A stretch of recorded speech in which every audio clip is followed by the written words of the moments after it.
Hi, my name's Kevin Owen. Thanks for joining us live here at RTHQ. Just turned 3 p.m. this afternoon here in Moscow. And well, to start with, what started off initially as peaceful protests turned into this. Peaceful protests should have been against President-elect Donald Trump, but they've escalated into a riot in Portland, Oregon. As you can see in these pictures there, you've seen flash grenades being used by police to disperse the crowds at times, who lit fires in the street, basically. Earlier, we saw protesters also smashing cars and front windows of shops as well.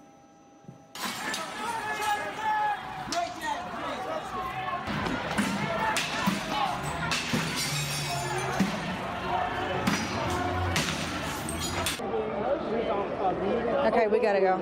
Don't mess around.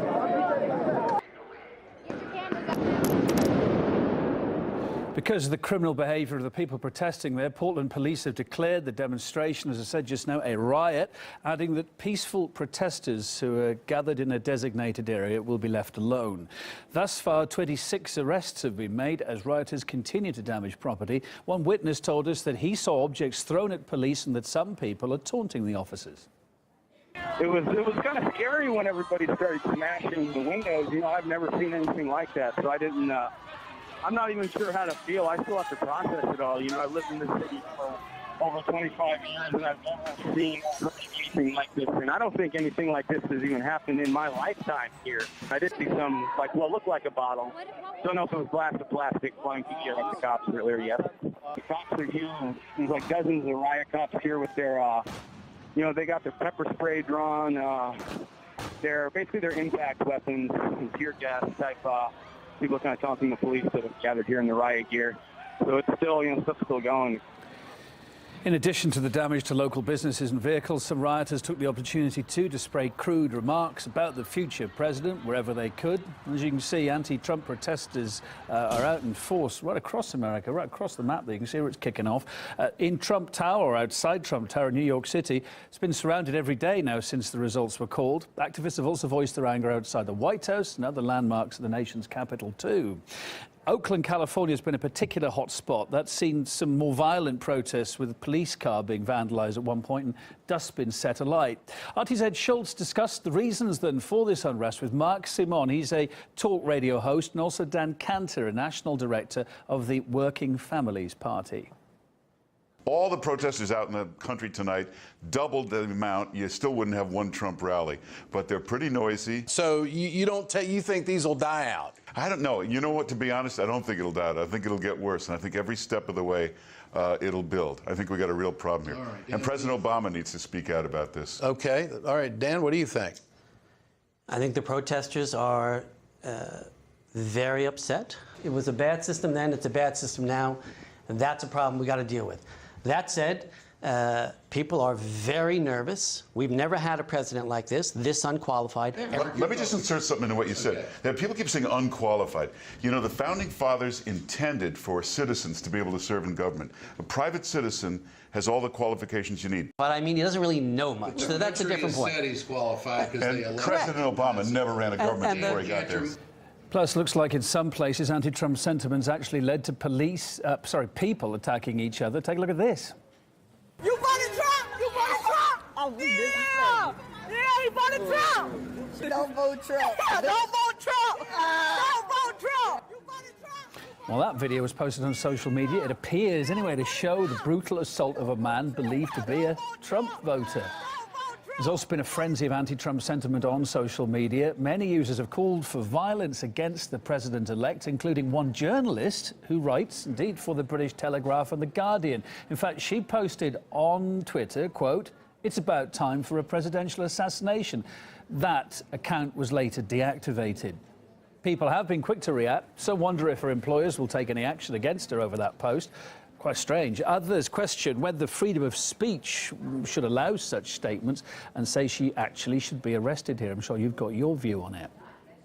Some mainstream media outlets, meantime, also appear to have gone into meltdown over the election result. Covering that, Miguel Francis Santiago now. Protests in major U.S. inner cities, L.A., Chicago, New York, all have fallen to what can be best described as Trumpophobia. Racist, sexist, anti-gay, Donald Trump, go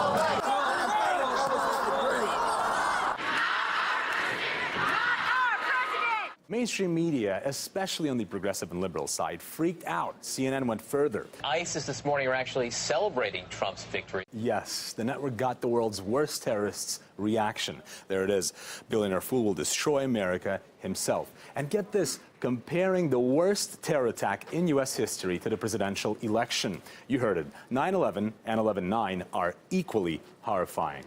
BuzzFeed's already counting down to the next presidential election. It's in just over 3 years and 11 months, so hang on there a bit. And if you're suffering from the PTSD, or the post-Trump stress disorder, there is a crisis helpline. Thank you, Huffington Post. Well, dear MSM, maybe you should call it, since you obviously can't cope with the fact that America elected its president. Thank you.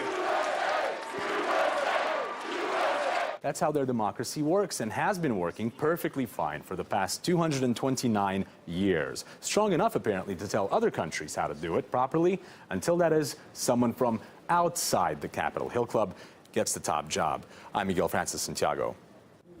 The protests have been condemned by the online community, with some saying the demonstrators are overreacting. Many also said the angry crowds are actually going against democratic principles because the election was fair. Caleb Maupin next speaks to some of the protesters to find out what they're expecting to gain here then.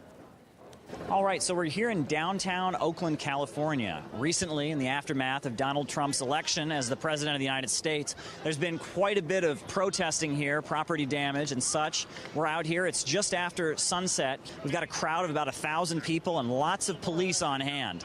So we're going to take a walk through this crowd, talk to some of the people, find out exactly what it is that these protesters want, why they're protesting against Donald Trump's election. We don't want him there. Would that happen? You elected a fascist, essentially, and you look at history, and you look at when Mussolini and Hitler were elected, and you say, how did the whole world sit there and watch this happen? We oppose misogyny, we oppose Islamophobia, we oppose any attempt to try to repress people of color, particularly Latinos and African Americans, so that's why I'm out here. America up because we didn't elect Bernie Sanders, who stood by everyone. We are protesting for the things that he believes in and for the reason that people voted for him. What should be done about it? Impeachment. We need to stay single for a while as a country. We don't need a president. These protesters say that their values are very different than the values of the people who voted for Donald Trump overwhelmingly in Ohio, Wisconsin, and Michigan. They also predict a lot of unrest in the coming months in response to Trump's election. We shall have to see what comes next, as a lot of emotions are still running high in the aftermath of the presidential vote in the United States. Caleb Maupin, RT,